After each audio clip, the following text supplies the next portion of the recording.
with a video on Nightmare on Elm Street as promised. Yeah, I know you guys want the Halloween one after seeing that first thoughts on Halloween 5 and 6, but there's a few more horror movie franchises we've got to cover first. And the next up is Nightmare on Elm Street. So let's break these ones down. Okay, these films are really good. Okay, just like flat out, most of them are really solid. So let's talk about the first one. Now this is a really, really good film. Well, if you haven't seen it, I recommend watching it.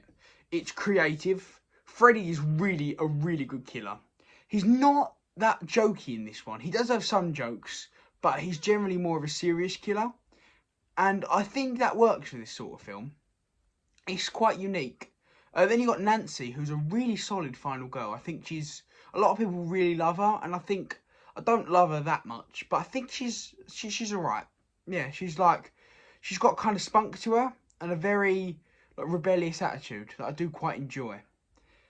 Yeah, this is, aside from the absolutely horrible ending that is just, oh my god, bad. This is a really solid film. I don't really have many complaints with this first one. Yeah, 8 out of 10. Better than every single Friday the 13th. So yeah, everyone pretty much knows this is a good one. And if you haven't seen it, check it out. Part 2. This one's a really weird one. Because the writer, I think, added a bunch of homoerotic, subtext to it. So it's a really gay film. And surprisingly, that's not bad. It sort of comes across. Freddy is sort of a metaphor for the kid coming out as gay in this one. And for a Freddy Krueger film, it doesn't work. Freddy is way too serious in this. But as a coming out film, it's not too bad. If you take it as that, I think it's pretty solid. Up until the third act, where the film falls apart, if you ask me. Like, Freddy possesses this kid's body. And Freddy's like a dream demon, right? He attacks you in your sleep. That's the whole point.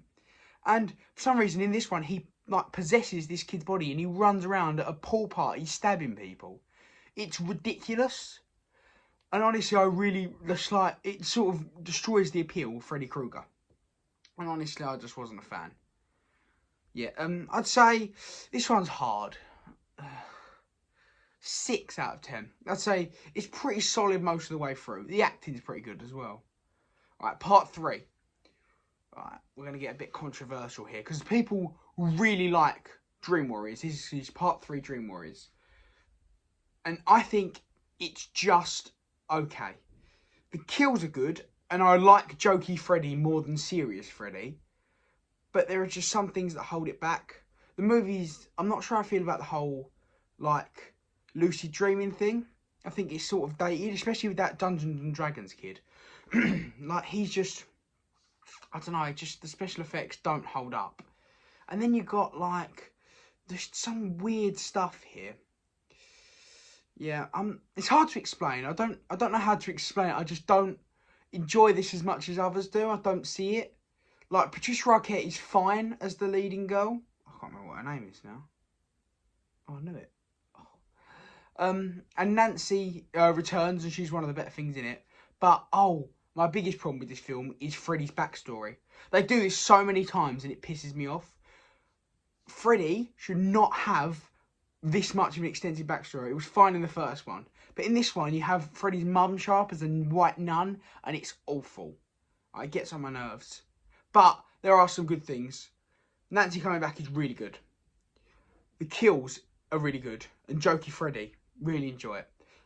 Especially the Welcome to Prime Time bitch kill. That's a good one. I'd say another 6 out of 10. Maybe even 6.5. I'll feel nice. Next up, part 4, The Dream Master. Okay, another controversial one. Dream Master's my favourite. Flat out. Alright, Jokey Freddy is at his peak here. He's really funny. The kills are incredible. Okay, there's one where Freddy turns a girl into a cockroach, puts her in a box and squashes the box. It's amazing. And then you've got Alice Johnson, who's the final girl. And she is one of my favourite final girls of all time. She is so good. She uses her nunchucks. She has nunchucks in this film. And then she kung fu's Freddy. But they're and then you got the movie, it just looks stunning. The movie just has such a it's like a gothic style sort of. Like the film ends in like this really cool sort of church place. Yeah, honestly, this one is just absolutely banging. 8 out of 10. Pretty solid. Then you got part 5, The Dream Child. Well, you know, when I was watching these, I was thinking, wow, these are amazing. We haven't had a bad one yet. And then Dream Child, like, destroyed my life. Well, didn't destroy my life. That was on my Friday the 13th. But no, it's not good at all. 3 kills for a movie like this is too low. Alice is completely wasted. The child in it is hilariously bad. Oh, everything about it. This film almost fails on every level. Aside from, like, 2 of the kills are really good. Aside from that, and then you got, like, things like, in one of the kills, you got Super Freddy. Like, some kid decides to be, like, a superhero and tries to take on Freddy. And, oh, just so many things you just question, like, why did they put this in the film? Oh. And then you got, like, a uterus that keeps showing up. Like, a big tube. And it's like, oof. And then, right, 3 out of 10. Not a good film. Not a fun time. And keeping up with the bad, not good films, you've got Freddy's Dead, The Final Nightmare. I don't hate this film. I don't hate it as much as others do. Some people think this is like worse than any of the Friday the 13th, and I think that is, nah. Part 7 of that is worse. But this is not good. They ruined Freddy here. They almost ruined him in the last one, because now he's not funny. He's jokey, but he's not funny. He's not busting out funny jokes. He's like, at one point he has like a Wicked Witch parody. It's pretty shocking, honestly, this film. Like, it's an outright comedy, but it's not a good comedy. And the only way they kill him is by killing him in the same way they kill him in the first one, by bringing him out into the real world. This film, if it wasn't for the fact that there's one bit in the film that is actually hilarious, involving the hearing aid kill, if you've ever seen that, where Freddy gives someone a hearing aid that can hear too much, and he drops a bunch of pins on the floor, and then he does nails on the chalkboard to kill him. Pretty solid. Aside from that, nah. 3 out of 10 if I'm feeling generous. Alright, that's the end of the main series. Then you have Wes Craven's New Nightmare. This is barely a Freddy film, and I kind of want to do a review in of itself, because this is incredibly meta. More meta than any other one. And I enjoy it. I think it's good. I think I'm going to save this one for its own review one day. I've got to give it a few rewatches. Then we're going to move on to Freddy vs. Jason. Oh god, this movie. This is the worst one, if you ask me, because it's not... Like, Freddy barely gets any kills. It's all about Jason. And the fight isn't... Like, this is the worst lot of human characters I've ever seen. And possibly one of the worst scripts ever written. There's one point where Freddy slashes someone in the dream world, and it doesn't do any effect. And some guy stands still while Freddy Krueger's, like, coming after him, goes, "I'm alright, I'm okay," and then runs off. It's ridiculous and horrible. Oh, at least I watched it with my friends and it was kind of funny.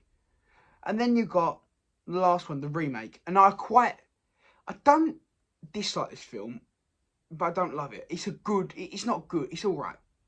It's got some good ideas. I like the micro sleeps idea. And Freddy being more serious and actually committing to it by making him a paedophile is actually...